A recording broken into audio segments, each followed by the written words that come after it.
ರಾಜ್ಯದಲ್ಲಿ ದಿನೇ ದಿನೇ ಸೈಬರ್ ಪ್ರಕರಣಗಳು ಜಾಸ್ತಿ ಆಗ್ತಿದೆ. ಸೈಬರ್ ಪ್ರಕರಣಗಳನ್ನು ಕಂಟ್ರೋಲ್ ಮಾಡೋದಕ್ಕೆ ಅಂತೇಳಿ ಪೊಲೀಸರು ಸಾಕಷ್ಟು ಆಯಾಮದಲ್ಲಿ ಒಂದಷ್ಟು ಕಾರ್ಯಾಚರಣೆ ಮಾಡುವಂತಹ ಕೆಲಸವನ್ನು ಮಾಡ್ತಿದ್ದಾರೆ. ಯಾಕಂದ್ರೆ ಈ ಒಂದು ಸೈಬರ್ ಪ್ರಕರಣಗಳು ಇತ್ತೀಚೆಗೆ ಸಾಕಷ್ಟು ಜನ ದುಡ್ಡಿರುವಂಥವ್ರು ಎಜುಕೇಟೆಡ್ ವ್ಯಕ್ತಿಗಳೇ ಈ ಒಂದು ಸೈಬರ್ ಖದೀಮರ ಒಂದು ಬಲೆಗೆ ಬಲಿಯಾಗ್ತಿದ್ದಾರೆ ಅಂದರೆ ತಪ್ಪಾಗ್ಲಿಕ್ಕಿಲ್ಲ. ಕೂತಲ್ಲೇ ಸಾವಿರಾರು ಕೋಟಿ ಹಣವನ್ನ ಲೂಟಿ ಮಾಡುವಂತಹ ಕೆಲಸವನ್ನ ಸೈಬರ್ ಖದೀಮರು ಮಾಡ್ತಿದ್ದಾರೆ. ಈ ಒಂದು ವಿಚಾರವಾಗಿ ಸೈಬರ್ ಕ್ರೈಮ್ ಅನ್ನ ಮಟ್ಟ ಹಾಕಬೇಕು ಅಂತೇಳಿ ರಾಜ್ಯ ಸರ್ಕಾರ ಸೈಬರ್ ಕಮಾಂಡ್ ಸೆಂಟರ್ ಅನ್ನ ಒಂದು ವಿಭಾಗವನ್ನ ಸೃಷ್ಟಿ ಮಾಡುವಂತ ಕೆಲಸವನ್ನು ಮಾಡಿದೆ. ಅದಕ್ಕೆ ಓರ್ವ DGPಯನ್ನು ಕೂಡ ನೇಮಕ ಮಾಡಿ ಒಂದು ತಂಡವನ್ನ ಸೈಬರ್ ಕ್ರೈಮ್ ಪೊಲೀಸ್ ಠಾಣೆಗಳಾಗಿರ್ಬೋದು ಒಂದು ತಂಡವನ್ನ ನಿಯೋಜನೆ ಮಾಡುವಂತ ಕೆಲಸವನ್ನು ಮಾಡಲಾಗಿದೆ. ಈಗ ಸೈಬರ್ ಕಮಾಂಡ್ ಸೆಂಟರ್ ತನ್ನ ಕಾರ್ಯಾಚರಣೆಯನ್ನ ಶುರು ಮಾಡಿದೆ. ಮೊಟ್ಟ ಮೊದಲ ದಾಳಿ ಮೆಗಾ ರೇಡ್ ಮಾಡಲಾಗಿದೆ. ದಾವಣಗೆರೆ, ಬೆಂಗಳೂರು, ಚಿತ್ರದುರ್ಗ, ಗದಗ, ಮೈಸೂರು, ಮಂಗಳೂರು ಸೇರಿದಂತೆ ನಗರದಾದ್ಯಂತ ಇವತ್ತು ಮತ್ತೆ ನಿನ್ನೆ ಕಮಾಂಡ್ ಸೆಂಟರ್ ಸೈಬರ್ ಕಮಾಂಡ್ ಸೆಂಟರ್ನ ಅಧಿಕಾರಿಗಳು ದಾಳಿ ಮಾಡುವಂತಹ ಕೆಲಸವನ್ನು ಮಾಡಿದ್ದಾರೆ. ಅಂದ್ರೆ ಇತ್ತೀಚೆಗೆ ಡಿಜಿಟಲ್ ಅರೆಸ್ಟ್ಗಳಾಗಿರ್ಬೋದು ಮತ್ತೆ ಗಿಫ್ಟ್ ಬಾಕ್ಸ್ಗಳಾಗಿರ್ಬೋದು, ಫೋನ್ ಕಾಲ್ಗಳಾಗಿರ್ಬೋದು ಮತ್ತೆ ಮೆಸೇಜ್ಗಳು, ಲಿಂಕ್ಗಳು, ಈ ರೀತಿಯಾಗಿ ಸೈಬರ್ ಖದೀಮರು ಕಳಿಸಿ ಲಕ್ಷಾಂತರ ರೂಪಾಯಿ ಹಣವನ್ನ, ಕೋಟ್ಯಾಂತರ ರೂಪಾಯಿ ಹಣವನ್ನ ದೋಚುವಂತಹ ಕೆಲಸವನ್ನ ಮಾಡ್ತಿದ್ರು. ಈ ಒಂದು ಪ್ರಕರಣಗಳನ್ನ ಅಬ್ಸರ್ವ್ ಮಾಡಿದಂತ ಸಂದರ್ಭದಲ್ಲಿ ಒಂದಷ್ಟು ವಿಚಾರಗಳು ಅಧಿಕಾರಿಗಳಿಗೆ ಗೊತ್ತಾಗುತ್ತೆ. ಸೈಬರ್ ಕಮಾಂಡ್ ಸೆಂಟರ್ನ ಅಧಿಕಾರಿಗಳು ಈ ಒಂದು ವಿಚಾರವನ್ನ ತೀವ್ರವಾಗಿ ಪರಿಗಣಿಸ್ತಾರೆ. ನಂತರ ಒಂದಷ್ಟು ಕಡೆ ಇನ್ಫಾರ್ಮೇಶನ್ ಆಧಾರದ ಮೇಲೆ ಒಂದಷ್ಟು ಕಡೆ ದಾಳಿ ಮಾಡುವಂತಹ ಕೆಲಸವನ್ನು ಮಾಡ್ತಾರೆ. ಈ ವೇಳೆ ಒಂದಷ್ಟು ವಿಚಾರಗಳು ಪತ್ತೆ ಆಗುತ್ತೆ. ಮ್ಯೂಲ್ ಅಕೌಂಟ್ಗಳನ್ನ ಬಳಸಿ ಸೈಬರ್ ಖದೀಮರು ಕೋಟ್ಯಾಂತರ ರೂಪಾಯಿ ಹಣವನ್ನ, ನೂರಾರು ಸಾವಿರಾರು ಕೋಟಿ ಹಣವನ್ನ ದೋಚುತ್ತಿದ್ದಾರೆ ಅಂತ ಗೊತ್ತಾಗ್ತಿದೆ. ಅಂದ್ರೆ ಸಾಮಾನ್ಯ ಜನರ ಅಕೌಂಟ್ಗಳನ್ನ ಬಳಸಿ ಇವರು ಒಂದಷ್ಟು ಟ್ರಾನ್ಸಾಕ್ಷನ್ ಅನ್ನ ಮಾಡೋದು, ವಂಚನೆ ಮಾಡುವಂಥದ್ದನ್ನ ಮಾಡ್ತಿದ್ದಾರೆ ಅಂತೇಳಿ ತನಿಖೆ ವೇಳೆ ಗೊತ್ತಾಗಿದೆ. ಸುಮಾರು 12ರಿಂದ 13 ಸೈಬರ್ ಕ್ರೈಮ್ ಪೊಲೀಸ್ ಠಾಣಾ ವ್ಯಾಪ್ತಿಗಳಲ್ಲಿ ದಾಳಿ ಮಾಡಿ ಸೈಬರ್ ಕಮಾಂಡ್ ಸೆಂಟರ್ ಪೊಲೀಸ್ ಅಧಿಕಾರಿಗಳು ತನಿಖೆ ಮಾಡುವಂತಹ ಕೆಲಸವನ್ನು ಮಾಡಿದ್ದಾರೆ. 13 ಜನರನ್ನ ಬಂಧಿಸಿದ್ದಾರೆ. ಈ ಒಂದು ವಿಚಾರದ ಬಗ್ಗೆ DGP ಪ್ರಣಬ್ ಮೊಹಂತಿ ಅವರನ್ನ ಕೇಳುವಂತ ಸಂದರ್ಭದಲ್ಲಿ ಅವರು ನ್ಯೂಸ್ 18 ಕನ್ನಡಕ್ಕೆ ಮಾಹಿತಿ ನೀಡುವಂತ ಸಂದರ್ಭದಲ್ಲಿ ಒಂದು ವಿಚಾರವನ್ನ ಸ್ಪಷ್ಟಪಡಿಸ್ತಾರೆ. ಒಂದಷ್ಟು ಹ್ಯೂಮನ್ ಟ್ರಾಫಿಕಿಂಗ್ ಆಗಿರ್ಬೋದು, ಡ್ರಗ್ ಟ್ರಾಫಿಕಿಂಗ್ ಆಗಿರ್ಬೋದು, ಅದೇ ರೀತಿಯಾಗಿ ಇಲ್ಲಿ ಮ್ಯೂಲ್ ಅಕೌಂಟ್ಗಳ ಟ್ರಾಫಿಕಿಂಗ್ ಆಗ್ತಿದೆ ಅಂತೇಳಿ ಒಂದು ವಿಚಾರವನ್ನ ಸ್ಪಷ್ಟಪಡಿಸುವಂತ ಕೆಲಸವನ್ನು ಮಾಡ್ತಾರೆ. ಅಂದ್ರೆ ಇದೊಂದು ದೊಡ್ಡ ರೀತಿಯಾದಂತಹ ಒಂದು ಮಾಫಿಯಾ ರೀತಿಯಲ್ಲಿ ವರ್ಕ್ ಆಗ್ತಿದೆ ಅನ್ನುವಂಥ ವಿಚಾರವನ್ನ ಸ್ಪಷ್ಟಪಡಿಸುವಂತ ಕೆಲಸವನ್ನು ಮಾಡಿದ್ರು. ಅಂದ್ರೆ ಇವ್ರು ಏನ್ ಮಾಡ್ತಾರೆ ಅಂದ್ರೆ ಸಾಮಾನ್ಯ ವರ್ಗದ ಜನರು ಯಾರಿರ್ತಾರೆ, ಬಡ ಜನರು ಯಾರಿರ್ತಾರೆ, ಅವರನ್ನ ಸಂಪರ್ಕ ಮಾಡುವಂತ ಕೆಲಸವನ್ನ ಆರೋಪಿಗಳು ಮಾಡ್ತಿದ್ರು. ಅವರ ಬಳಿ ಹೋಗಿ ಅವರಿಗೆ 10,000 ಆಗಿರ್ಬೋದು, 15,000 ಆಗಿರ್ಬೋದು, 20,000 ಆಗಿರ್ಬೋದು, ಈ ರೀತಿಯಾಗಿ ಅವರ ಖರ್ಚಿಗೆ ಅಂತೇಳಿ ಒಂದಷ್ಟು ಹಣ ಬಲ್ಕ್ ಆಗಿ ಒಂದು 10ರಿಂದ 15,000 20,000 ಹಣ ಬಂದ್ರೆ ನಾವು ಈ ರೀತಿಯಾಗಿ ನಿಮ್ಗೆ ಹಣ ಕೊಡ್ತೀವಿ, ಒಂದಷ್ಟು ದಾಖಲೆಗಳನ್ನ ಕೊಡಿ ಅಂತೇಳಿ ಅವರಿಂದ ದಾಖಲೆಗಳನ್ನ ಪಡೆದು ಬ್ಯಾಂಕ್ ಅಕೌಂಟ್ಗಳನ್ನ ಕ್ರಿಯೇಟ್ ಮಾಡುವಂತಹ ಕೆಲಸವನ್ನ ಆರೋಪಿಗಳು ಮಾಡ್ತಿದ್ರು.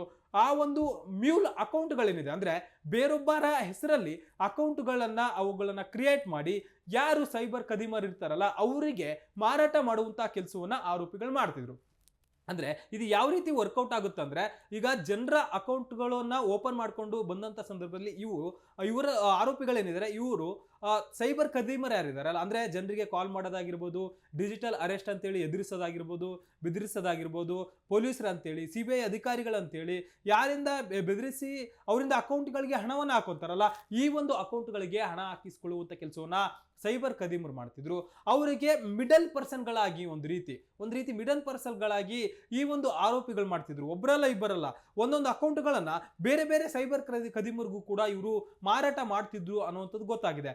ಮ್ಯೂಲ್ ಅಕೌಂಟ್ಗಳನ್ನ, ಮ್ಯೂಲ್ ಹೆರಾಡ್ ಅಂತೇಳಿ ಒಂದು ಪದವನ್ನ DGP ಪ್ರಣಬ್ ಮೊಹಂತಿ ಅವರು ಪ್ರಸ್ತಾಪ ಮಾಡುವಂತ ಕೆಲಸವನ್ನು ಮಾಡ್ತಾರೆ. ಇದೊಂದು ಸೀರಿಯಸ್ ಪ್ರಕರಣ ಆಗಿದೆ. ಮೊಟ್ಟ ಮೊದಲ ಬಾರಿಗೆ ನಾವು ರೇಡ್ ಅನ್ನ ಮಾಡಿ ಸೈಬರ್ ಕಮಾಂಡ್ ಸೆಂಟರ್ ನಿಂದ ನಾವು ರೇಡ್ ಅನ್ನ ಮಾಡಿ ಈಗ ಕಾರ್ಯಾಚರಣೆ ಮಾಡಿದ್ದೇವೆ. ಸಾವಿರಾರು ಕೋಟಿ ವರ್ಗಾವಣೆ ಆಗಿರುವಂತಹ ಸಾಧ್ಯತೆ ಇದೆ, ಸಾಕಷ್ಟು ಜನ ಇದರಲ್ಲಿ ಭಾಗಿಯಾಗಿರುವಂತಹ ಸಾಧ್ಯತೆ ಇದೆ ಅಂತೇಳಿ ಒಂದಷ್ಟು ಶಂಕೆಯನ್ನ ವ್ಯಕ್ತಪಡಿಸುವಂತ ಕೆಲಸವನ್ನು ಮಾಡಿದ್ದಾರೆ.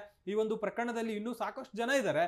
ಸದ್ಯಕ್ಕೆ 13 ಜನರನ್ನ ಬಂಧನ ಮಾಡಿ ತನಿಖೆ ಮಾಡುವಂತಹ ಕೆಲಸವನ್ನ ಸೈಬರ್ ಕಮಾಂಡ್ ಸೆಂಟರ್ನ ಅಧಿಕಾರಿಗಳು ಮಾಡ್ತಿದ್ದಾರೆ.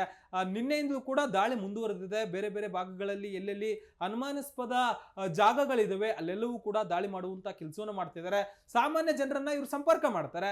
ನೇರವಾಗಿ ಹೋಗಿ ನಿಮಗೆ ನಾವು ಅಕೌಂಟ್ಗಳನ್ನ ಓಪನ್ ಮಾಡ್ಕೊಡ್ತೇವೆ, ಒಂದಷ್ಟು ಕೆಲಸಗಳು ಬಾಕಿ ಇದಾವೆ, ಹೀಗಾಗಿ ನೀವು ಫ್ರೀಯಾಗಿ ಏನು ಅಕೌಂಟ್ಗಳನ್ನ ಓಪನ್ ಮಾಡ್ಕೊಡ್ಬೇಡಿ, ನಾವು ನಿಮಗೆ ಖರ್ಚಿಗಾಗುವಷ್ಟು 15,000ನೋ 20,000ನೋ ಕೊಡ್ತೀವಿ ಅಂತೇಳಿ ಅವರನ್ನು ನಂಬಿಸಿ ಈಗ ಸಾಮಾನ್ಯ ಜನರಿಗೆ ಒಂದಷ್ಟು ಜನರಿಗೆ ಕೂಡ ಒಂದಷ್ಟು ಹಣದ ಅವಶ್ಯಕತೆ ಅವಶ್ಯಕತೆ ಇರುತ್ತೆ, ಏನಾದರೂ ಆಗುತ್ತಪ್ಪ ನಮಗೊಂದಷ್ಟು ಹಣ ಬರುತ್ತೆ ಅಂತೇಳಿ ಅದನ್ನು ನಂಬಿ ಅವರು ತಮ್ಮ ಡೀಟೇಲ್ಸ್ಗಳನ್ನ ಕೊಡುವಂತ ಕೆಲಸವನ್ನು ಮಾಡ್ತಿದ್ರು. ಅವರ ಬ್ರೈನ್ ಅನ್ನ ವಾಶ್ ಮಾಡಿ ಈ ಆರೋಪಿಗಳು ಮ್ಯೂಲ್ ಅಕೌಂಟ್ಗಳನ್ನ ಕ್ರಿಯೇಟ್ ಮಾಡುವಂತಹ ಕೆಲಸವನ್ನು ಮಾಡ್ತಿದ್ರು. ಈವರೆಗೆ ಸುಮಾರು 42,000 ಮ್ಯೂಲ್ ಅಕೌಂಟ್ಗಳನ್ನ ಓಪನ್ ಮಾಡಿರೋದು ತನಿಖೆ ವೇಳೆ ಗೊತ್ತಾಗಿದೆ.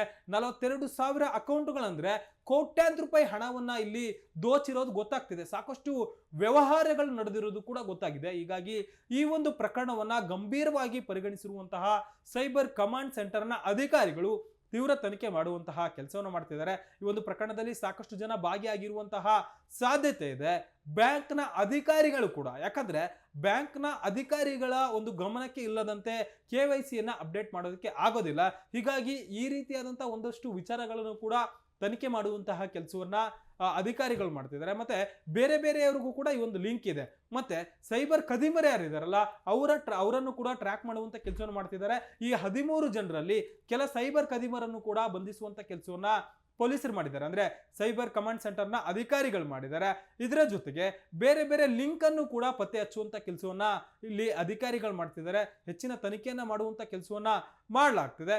ಮತ್ತೊಂದು ಕಡೆ ಈ ಒಂದು ವಿಚಾರವಾಗಿ ಒಂದಷ್ಟು ಎಚ್ಚರಿಕೆಯನ್ನು ಕೂಡ ಜನರಿಗೆ ನೀಡುವಂತ ಕೆಲಸವನ್ನ DGP ಪ್ರಣಬ್ ಮೊಹಂತಿ ಅವರು ಮಾಡಿದ್ದಾರೆ. ಅಂದ್ರೆ ಈ ರೀತಿಯಾಗಿ ಒಂದಷ್ಟು ಡಿಜಿಟಲ್ ಅರೆಸ್ಟ್ ಅಂತ ಮಾಡುವಂತ ನೆಪದಲ್ಲಾಗಿರ್ಬೋದು, ಕೊರಿಯರ್ ಬರುವಂತ ನೆಪದಲ್ಲಾಗಿರ್ಬೋದು, ಒಂದಷ್ಟು ಅನ್ನೆಸೆಸರಿ ಲಿಂಕ್ಗಳನ್ನ ಕರೆಸುವಂತದ್ದಾಗಿರ್ಬೋದು, ಎಷ್ಟೇ ಬಾರಿ ಜನರಿಗೆ ಒಂದಷ್ಟು ಸೂಚನೆಗಳನ್ನು ನೀಡಿದ್ರು ಕೂಡ, ಒಂದಷ್ಟು ಅಲರ್ಟ್ ಮೆಸೇಜ್ಗಳನ್ನ ನೀಡಿದ್ರು ಕೂಡ ಅದನ್ನ ಕ್ಲಿಕ್ ಮಾಡಿ ತಮ್ಮ ಅಕೌಂಟ್ ನಲ್ಲಿದ್ದಂತಹ ಲಕ್ಷಾಂತರ ರೂಪಾಯಿ ಹಣವನ್ನ, ಕೋಟ್ಯಾಂತರ ರೂಪಾಯಿ ಹಣವನ್ನ ಕಳೆದುಕೊಳ್ಳುವಂತ ಕೆಲಸವನ್ನು ಮಾಡ್ತಿದ್ದಾರೆ.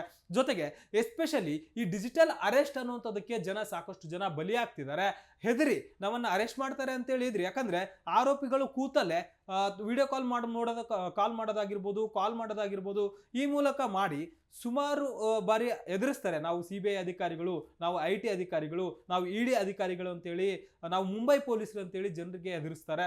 ಆ ಒಂದು ವಿಚಾರವಾಗಿ ಆ ರೀತಿಯಾಗಿ ಯಾರೇ ನಿಮ್ಗೇನಾದ್ರೂ ಕಾಲ್ ಮಾಡಿದ್ರೆ ಇಮಿಡಿಯೇಟ್ಲಿ ಲೋಕಲ್ ಪೊಲೀಸರಿಗೆ ಒಂದು ಗಮನಕ್ಕೆ ತನ್ನಿ, ಅದಾದ್ಮೇಲೆ ಅವರ ಮಾತುಗಳನ್ನ ಕೇಳಿ ಅನ್ನುವಂತ ಒಂದಷ್ಟು ವಿಚಾರವನ್ನ ಪೊಲೀಸರು ಕೂಡ ಸ್ಪಷ್ಟಪಡಿಸುವಂತ ಕೆಲಸವನ್ನು ಮಾಡ್ತಿದ್ದಾರೆ. ಹೀಗಾಗಿ ಒಂದು ನಿಮ್ಮ ಅಕೌಂಟ್ಗಳ ಬಗ್ಗೆ ನೀವು ಎಚ್ಚರವಾಗಿರಿ.